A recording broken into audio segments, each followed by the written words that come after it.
Good afternoon, greetings. Joe Warren here, artist welder, found object creations, doing the Art Life video blog today, August 8th, 2015, with Jacob Wolf. Today is day 132. Thanks for tuning in, everybody. Thank you, Joe, for having me here. It's a pleasure to see you again. Well, likewise. So, little backstory. Joe Warren was the very first real interview of the Art Life video blog, like day 6 or 7. Cool. So yeah, was really excited to get back in contact with him and get another real interview, because that was kind of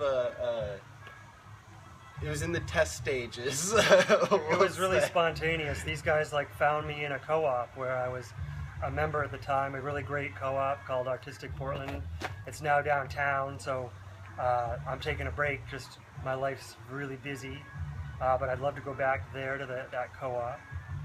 And you know, without making those connections, I wouldn't be sitting here today with Jacob. So right. It all kind of happens and twists and turns for a reason. So, day, I think it's 7, and day 133, Joe Warren, everybody. So do you want to tell us just a little bit about yourself? Yeah. Let's see. I live in Portland, Oregon. I love it in Portland, Oregon. I originally came from Boston, Massachusetts, back in 1998, which is so long ago now that it makes me feel like I'm kind of, this is really my home. And my family moved away from Boston, so I don't really have a connection except for some good friends there. And so glad I came out here because, A, I married an Oregon gal and had an Oregon kid with her and bought an Oregon house. But the reason I brought it up in that context is back east where I grew up, college, including community college, was prohibitively expensive. So since I'd already gotten a bachelor's, I wasn't going to be paying for community college back there. But when I came out here, it was $38 a credit to go to PCC, and PCC Sylvania, where they teach a lot of art classes, included welded sculpture, was literally a walk or a bike ride or a short bus ride away from my house, just by happenstance. I saw that closeness. I could get there after work. Actually, I didn't have to go there after work because I was in grad school for creative writing. And as luck would have it, or as fate would have it, I guess, I've done a lot more welding and a lot less writing. So hats off to PCC. That's my plug for them. And it's just been a learning curve. I started out doing simpler stuff like there's like a coat rack behind that welding screen, little tables, and then I didn't have any art background apart from what I did at PCC, and didn't really know about sculpture, and just sort of started looking at a lot of photographs on the internet of animals. Just started doing animals. Was this your first take on sculpture? No. That's a good question. My very first take was a guard dog, a really mean-looking guard dog with a spiked collar. So life-size, large dog. Was this style your first take? This style, yes. So the guard dog was done in this style, and then the next thing I did was a buck. I don't remember how many points he had, but he's at Maryhill Museum now. He's trotting through the lawn at the sculpture garden at Maryhill Museum out in the gorge, just across the river from the Dalles.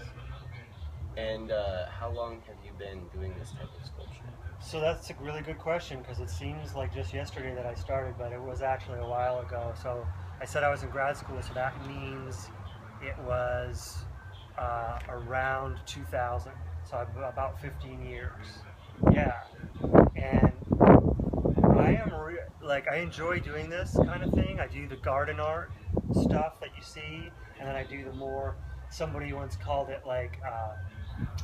he had a word for it. It was like something garden art, like nicer garden art, but he used a better word. It was almost like a backhanded compliment. Extreme garden art. Yeah, it was almost, but it's like some people might be using garden art as like a backhanded compliment, but it is kind of a garden art style.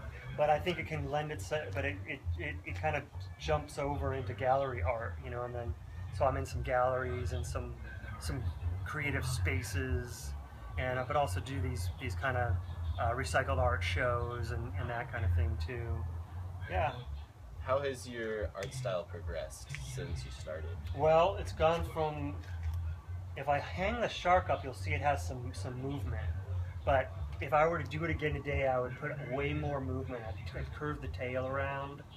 Um, Movement is something I learned out later at PCC, going over to Cascade campus when I lived over in Northeast Portland, and I went over and did a design class and learned about movement.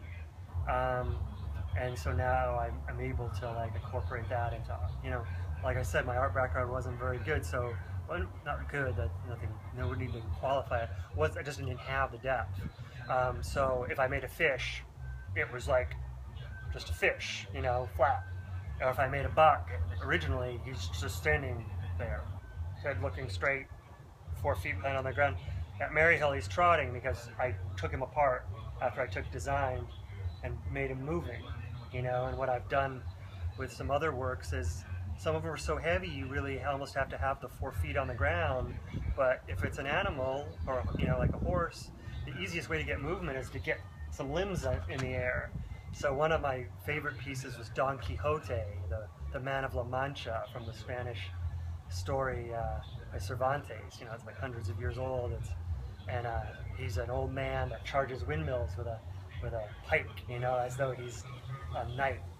And he's on, when I do him, he's on a rearing horse. Rocinante was his horse. And the horse is a massive metal horse with a massive metal man on the back. And it's rearing up on 2 legs, and that was really challenging. You had to do some fancy work with the back legs to make them heavy enough. Yeah. And I had an engineer guy run the numbers on the strength of the legs, and then had a shop actually make bend piping that I hid inside my found objects.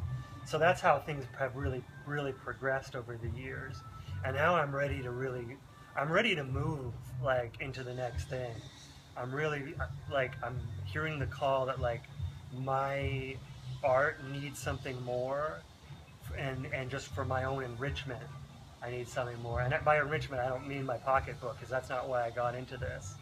The funny thing about it is, this started making me money, and pretty decent money, side money, never a day job, but side money, because I would put the sculptures outside in my yard, and people wanted to buy them, and then people started telling me to do these shows, and so it's kind of the best way to come at money is to like not intend to make it, right, and have it kind of just happen by something that you love doing. Do what you love, the rest will come. Yeah, and like this is what I love to do. If I may continue, there's a concept called flow. There's a Czech psychologist, thinker, philosopher. He's got a crazy last name. I think you say it Csikszentmihalyi, something like that. I wish I could say it properly. Maybe I did. But this fellow talked about the concept of flow, which means you're doing something where you are in the moment. You're fully present with it. You do not want to stop. You're not thinking about lunch. You're not thinking about sex. You're not thinking about what you're doing tomorrow or taking a leak. In fact, when I'm doing this, I'm like, none of that is going through my mind. Where it is at my day job, sorry guys and gals. But when I'm doing this, I have to pry myself away with one of my found object crowbars. Because like, my wife will ask me to like go out and do something, and I'm like, oh, another 15 minutes, and it's like always half an hour. It's always twice what I say it'll be. Do you usually have a pretty good idea of what you're going to use, how it's going to turn out before you start, or do you kind of discover that as you go along? A lot of the time it's been a process of discovery, but there's 3 ways it works. There's an object that appears that demands to be made into something. There have been huge sculptures I've made just based off of one piece. something that just screams, I'm that ridge or whatever it is on a horse's, like its nose is down here, but whatever that is on its like muzzle, it's also its nose. Like it goes up to its eyes. Like there's like a hinge that is so beautiful and ornate just on its own that flares out of the top and becomes the forehead of this horse, and then you plug the eyes in, and then it demanded to be built. So I welded pretty early on in my career, welded a life-size horse, and it's since sold, so I can't, and I don't know where it is, so I can't show anybody except a photograph. But it's the joy. Part of it is also the joy of making them. I do have that artist's tendency to want to jettison them when I'm done. This guy's just hung on for a long time. Most of them get sold because I don't know why. It's like the love of making them, and then I lose interest. Even though I always like to look at them and see like, oh wow, like I didn't even remember I ever had my hands on that thing. You know, there it is. Or like, oh wow, making the fin out of those, that was like lopper. It was like pretty cool. Like that I had a metal handled lopper instead of a wood handled one. You know, and the things like, and other things get suggested by other people. I guess there's a fourth way. So I went over the first way, that object demands. Second way that the things come together is I just want to make a dog, and so then I discover a trowel, a little hand shovel, makes a great ear, and go from there. Third way is someone hires me to make something, and they're paying me, and so I make what they ask and make it fit. That can be challenging because what if they're found objects? I'm not buying a whole lot of them as original pieces, though I do more of that now than I used to because it widens my breadth of what I can do. And then the fourth way, of course, is someone like also creative, like a friend or my wife suggests something like, "Hey, Portland is a bike town. Make bikes out of found objects." So that's how it goes. Yeah. Right on. Good question. Why is found objects important to you? Yeah, found objects is extremely important. It's how I got into this whole, how I got embroiled in this whole thing. So despite the fact that I have this strange middle-class problem of 3 cars and 2 drivers, I actually have a really strong environmental ethic. Did my graduate thesis on tree sitters, which is like Julia Butterfly Hill type, Earth First type people camped out 150 feet up in Douglas firs, gigantic Douglas firs that the Forest Service was saying that it wasn't going to cut, but had marked with orange spray paint that it was going to cut, because I saw it with my own eyes, and I asked the guys at the Forest Service, is orange mean save or cut? And they told me cut. So I know they were going to cut some of them, and I was out there and I loved it. I loved the direct action. I'd done stuff for like mainstream environmental groups, and just, it was a lot like office work, or like, go hold a sign for a little while at a downtown protest for a photo op. But this stuff was like hardcore. So I have this environmental ethic. I want to recycle, and this is actually, people call this recycling. This is actually reusing. Because recycling would be melting this steel down. And the awesome thing about steel is it is infinitely recyclable and retains its strength the whole time, never weakens through all its regurgitations, through the melting down and recasting process. But that is energy intensive, pollution intensive, that recycling. That is not necessarily earth friendly, folks. Reusing is earth friendly to the, as much as welding can be earth friendly. I don't want to be a hypocrite. I'm just a human. I have different sides to myself, and one uses resources, and that part of that is using bottled gases, petrochemicals, and such to do this, and to use some raw materials like wire. I can't use used wire for my MIG welder, but I have an environmental ethic, and I want to make sure it comes out. And one great way to do that is to reuse these objects that have been cast off. They're usually rusty and forgotten, and they're sitting somewhere just waiting to be reborn as something. Yeah. I want to show how an object can be the impetus for an entire concept.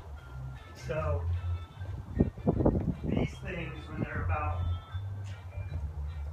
7 of these in a row, I guess, 8 of these welded together in a row, is part of a thatching rake, and it would be on a long handle, and you would, if you care about your lawn, you know, which I don't, but if you did and you wanted to aerate it, you could, one way before you puncture the ground with an aerator, you can also dethatch and pull all the dead stuff out from the roots of the grass. Anyway, for me, that is instantly the gills for a fish or a shark. And so a longer piece was used on both sides for the gills. And then once I had that, I had to do a hammerhead shark, of course, just because.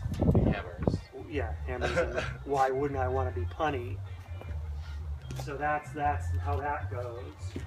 And yeah, you know, sometimes I do use a virgin material like this cool flower, morning glory flower, that came to me through mail order. And then, but you know, loving the base. The base is a hatchet that people would use to make cedar shakes. And you go to a yard sale and like you find these because like people used to be self-sufficient and like make the siding for their houses and cabins. And some people still do. I don't want to be like saying the devil, but so you had brought this piece out, yeah, as kind of an example of something you are gonna, like, it just calls to be made into something. Yeah, this demands to be made into a stand, doesn't it? I mean, you could put an owl on top of this, you know. And I realize I'm falling into the whole put a bird on it with some of my artwork and my garden art. And you know what? The reason why that is awesome is because it's a super funny thing they did on Portlandia because it's so common. But the reason people are putting birds on everything is because birds are freaking beautiful, and people love them. That's a pretty good. So you know, I could bolt this to something heavy and put a bird on it, or a bike. So what are some of your ideas for the future? Oh my gosh. So in my brain, there is never a lack of stuff coursing through. It's a question of actually making it happen, manifesting it.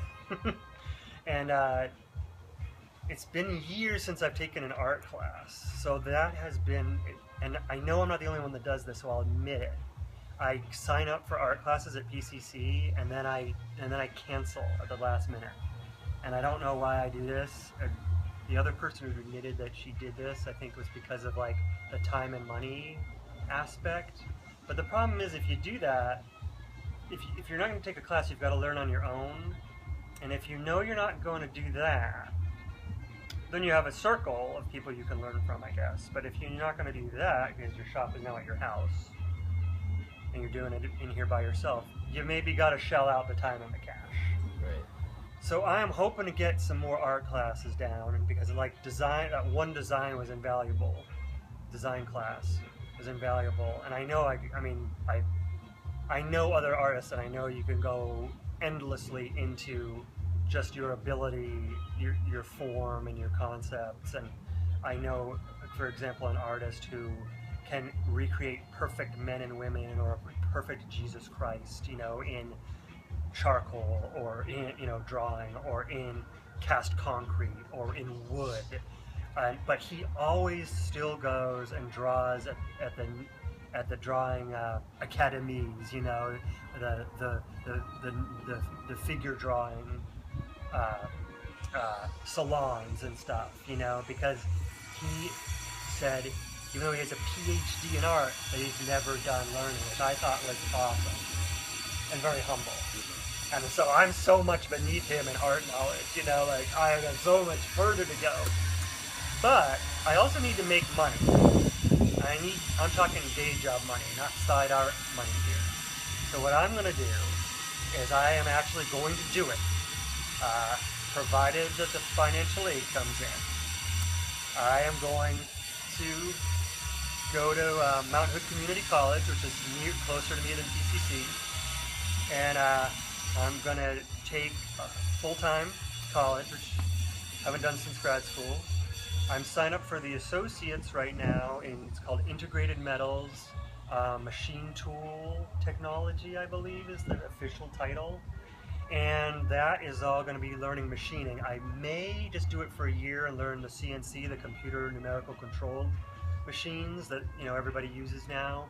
But they really are encouraging me to learn all the old school, the mill, the lathe, the and that kind of stuff, so that why the computer is doing what it's doing. And also, I think that way when like the big crash, and I don't mean like a crash like to the 2008, I mean like when the big crash comes and like power isn't on 24 hours a day, I can like have a dog running on a wheel and power my old school lathes and mills. An army of hamsters. Exactly. Or a 5-year-old that's just cranking a handle. He's got a lot of energy. He has a lot of energy, my son. So, yeah, my son makes his own little sculptures now. It's very endearing. He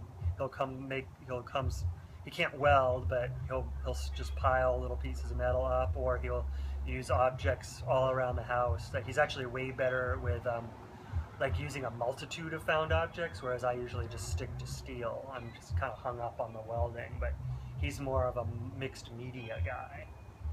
So yeah, I could employ him. Now I've been told by those guys over at Mount Hood that this is all blueprint stuff. This is not creative. They were like, if you want to do creative, maybe you want to go over to the art department. And they're not being condescending. They're being totally realistic. But no, I need to really be guaranteed money, because I have a family and a mortgage. So I'm going to do the machining, because they tell me that robots aren't going to take over for about 20 more years, and then I'll be about retired then. And they tell me the machinists are retiring, and you can make some decent money. So money has to be a consideration in this world. I hope it's not the driving consideration for me. I can guarantee you with my degrees, creative writing, that it is not the driving consideration, but maybe it has to be some sort of consideration when you have a family. So there's the machining. And if I might continue a little bit on this thread, one idea that jumps out at me, and maybe I can get an informational interview or hook up with someone who works there. But one thing that is a creative use of machining is being done at like Michael Curry Designs over in Scappoose. They are world-class makers of like puppets and props. And Jacob, I don't know if you've heard of them. They're pretty intense. This guy Michael Curry is like a puppeteer that has like taken this to like the nth level, where he was like making, actually sadly, he was making props for Michael Jackson's huge like world tour when Michael passed. So they were like building a spider for Michael to like ride around in. Oh wow. He was like inside it. He was actually in Scappoose, Oregon, like cranking these cranks inside the spider to see like how it would work on stage for him. And yeah, one of the guys who had worked on it was like, oh my gosh, I hope we didn't tax his Michael's physical system with the spider, But I think that we know what happened to poor Michael. It's more the doctor. But anyway, without dwelling on that, Michael Curry is awesome. He makes stuff, I mean, it's not necessarily like I wouldn't really be glomming onto stuff at Vegas necessarily, but he's made beautiful stuff that's gone to like hotels in Vegas. It's gone to like casinos in like Asia. And then he did like, this is the latest though that I know of. He did Katy Perry's giant lion that she rode out on halftime Super Bowl. Huh. It was created at Michael Curry. Anyway, my point is, you can mix. They have machinists there. Obviously, they're probably working from some blueprints that his design team has given them. But I think there's got to be a way to mix it. I know there is, because I've looked up art and machining, and I've seen gorgeous stuff done. Copies of Beethoven's bust. Not his bust, but his bust. You can work. You don't even have to work in metal, man. You can work in plastic, foam rubber, wood. It seems like the possibilities for creativity are endless, man. So I'm not too hung up about it. I'll learn the blueprint stuff to make my money, and hopefully I can get. If I can't do it at maybe I won't be super good when I'm starting. To go over to somewhere world class like I can go to a world-class manufacturer like, you know, we've got Leatherman or Gerber knife makers here that are pretty fun stuff to learn how to do too, metallurgy and blades and that kind of thing. So yeah, we'll see where it takes me. Right on. What kind of projects have you been working on lately? Anything exciting? Well, there must be. I'm doing. It's summer, so I'm doing shows. I'm doing birds and owls, and bikes. That's all stuff I've done before. One of my favorites that I've come back to. I've always done the owl, but I've come back to the owl with the head that can turn. Pretty sick. Oh, neat. I departed from it. The spinning was kind of fragile. I don't know. And I've really bolstered it up. Do you want to spin it? That's pretty sweet. Yeah, it's made from shovels. This is a beautiful old shovel that was actually riveted to the handle via this V shape that just lends itself to the bird, that owl look. Like it's his or her chest. Shovels cut in. I try to keep the items whole and identifiable, but shovels cut in half for the wings, shovel for the back, and a garden hoe for the tail, and then just other found objects for the head. Giant farm-style scythe, powered clipping scythe for a scythe guide for the beak.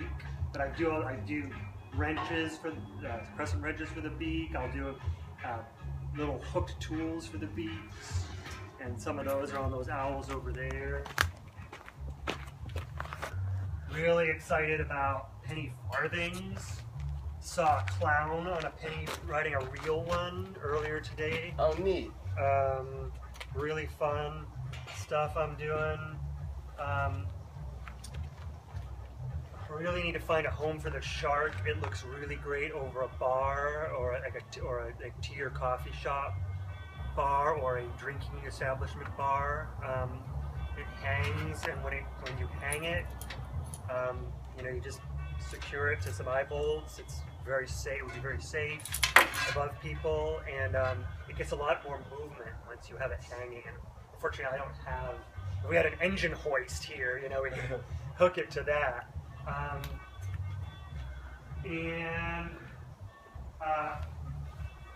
My wife suggested free hanging bikes, so I'm going to be hanging them from really fine cable, these bikes, and I made a stand to display them that they can hang off of at shows. And I'm really liking this kind of, again, another kind of a farm industrial sized clipping blade for the seat. I just thought that was really clever of me if I could hurt my rotator cuff by patting myself on the back. Where are some of the places that you're currently showing or are going to be showing? So right now, the established places that are there, you know, year-round are Attic Gallery. Diana Faville owns that and runs that with members of her family, her daughter Maria. They're great folks. If you're ever downtown, they're on the Max line that runs down there on like First Ave, and they're on one of the tree streets. I wish I had it at the tip of my tongue. I feel like it's First and Oak, but it could be like Alder. It's right there though, on the way to on the way to Saturday Market or the waterfront. Right on. She's been there forever. She's like she might be the oldest gallery in town. And then I'm at Boys Fort. Boys Fort is run by Rolf, whose last name is escaping me right now. And I totally saw some of your work when I went to Boys Fort. I'm so glad. And Jake France, I think is his last name. And Rolf's name will come to me. There's a big piece, like a big horse. It's actually a centaur. So centaur. It's a man on a horse's body, and he has a bow, drawn back a bow. He's the last of my heavy, like, have to bribe your friends or hire movers kind of guy. And because of my ethic, I don't have a truck, just because they use way more gas and pollute way more than cars. Quick aside note, a lot of people don't realize that trucks and SUVs are allowed to pollute 3 times as much as the comparable car. So a Cadillac V8 is actually better for the earth than a smaller SUV or even van. or I think minivans fall into that that work truck loophole that allows way more pollution. I Wow. could be wrong about the minivan, but I know I'm right about the SUVs and trucks. They unfortunately were usually used as work vehicles, so they got a loophole that cars didn't fall into. Even though like cars are work vehicles, I don't really understand it. But anyway, I guess they needed the little more oomph from trucks or something was the argument. But anyway, so we're like people are all driving around and polluting way more than they need to. You can rent a truck when you need it, and you'd be saving so much money on gas every year. That's what I do. But alas, it means I do need to either rent or borrow a truck when it's time, and I guess that means I'm you know, if I borrow one, I'm counting on a friend who has to be owning that truck, and I realize that as I say it. But last time I did rent a U-Haul, and so I just had it for the 2 days, and that was for a show called the Recycled Arts Festival in Vancouver, which is stellar, and the woman Sally that runs it is. I'm so impressed. I've only gone this first year, and I have to go back. In past years, I've done Cracked Pots, which is a recycled arts festival out at McMiniman's Edgefield, which is an awesome venue for anything. And also I mentioned I had the Stag out at Maryhill Museum out in the gorge across from the Dalles. I feel like I'm forgetting somebody. No, my major retailer closed. They were in Selwood, and unfortunately Selwood is changing. Selwood still has its nice antique row, and they were right there on it on 13th. But unfortunately, that whole building they were in got leveled, and Selwood is turning into mega house, you know, Range Rover land. It's lost that bohemian touch. They're just losing it, I should say. Yeah. So the last thing that I wanted to talk about Yeah. is a gallery that I throw for all of the Yeah. artists that I interview. Okay. I haven't had one in a while. I took a little bit of a break with the interviews in the gallery over the summer, but I've been doing a lot of galleries throughout last month. The next one's August 28th.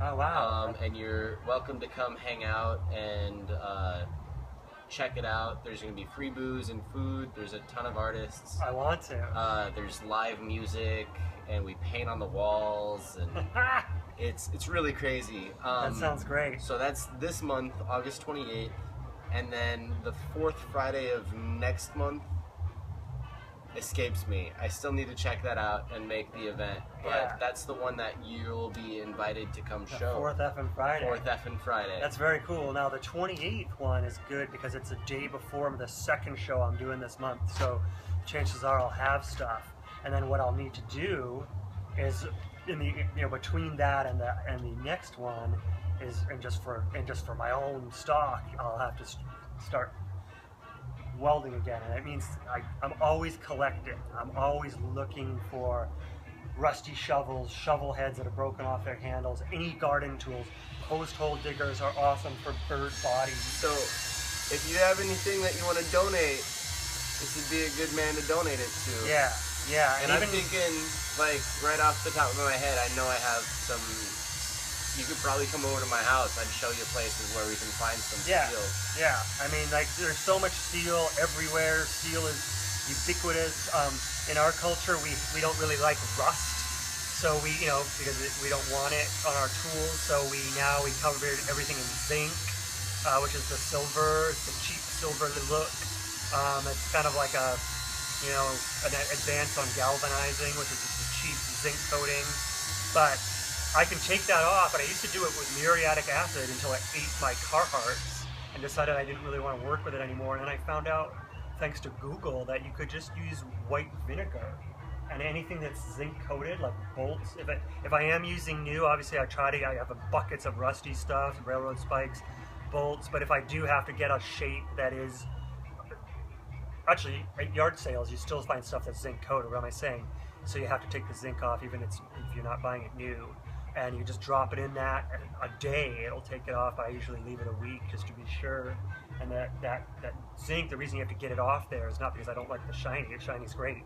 It's because it's so toxic to weld on. You actually get almost like flu-like symptoms. or like what I call the hangover, which is like feels like you drank a bunch of booze the night before, except you didn't. You didn't even get to have the fun. Just You just breathing have in the zinc hangover. fumes. Yeah, don't breathe zinc, people. That's a bad idea. Horrible. It shows you another just another heavy metal toxin. You know, I like this heavy metal, but I do not like toxic heavy metals that end up in our water and our air. So all that zinc that I soak off just before, you know, anyone who's watching this wants to call me a hypocrite, just you just did, but I actually collect all the zinc inundated vinegar, and I bring it to Metro's toxic waste disposal. Right on. And I love Metro's toxic waste disposal, people. Great place for your old paint, thinners, petrochemicals, fire extinguishers, and those little green cans that you use for your camping stove. But better yet, give your camping stove canisters to me. You can actually pop a hole in them if they're out of pressure, and use them to make really cool little critters, or like a fuel tank for a little motorcycle or whatever. Right on. Yeah. And the last thing about the gallery is it's not a requirement or anything, but I ask all of the artists if there's something small that they wouldn't mind donating. And then any of the guests that come in can donate $5 or more to the Art Life Video Blog, 4th effing Friday. Oh, right on. And if they do, they get a raffle ticket, and we give away a bunch of art at the end of the night. That sounds great on so many levels. I mean, I can just think just from the thing I used to do when I worked at a shared shop, of course, is rub elbows with a lot more people and get a lot more feedback and hear about a lot more goings-ons, because people would say, hey, you could do this show, you know, or people at PCC. And so it would be great for me to, you know, come out and do something like that. It sounds like it's kid-friendly. It is, yes. So, you know, me being a starving artist, I don't really do the childcare thing for money, but so if I can bring my son, or, you know, otherwise we rely on friends and family, but that sounds really great. Definitely bring your kid. He can draw on the walls too. I think that's great, because I have not drawn on somebody's walls since I was a teenager, and there was a whole backstory to that I won't tell on film, but I will tell Jacob when the camera's off. I can't wait to hear it. Yeah, but this has been great. And thank you so much. Art Life Video Blog, day 133. Joe Warren, Jacob Wolf. Thanks for tuning in. Catch you, I think, Monday.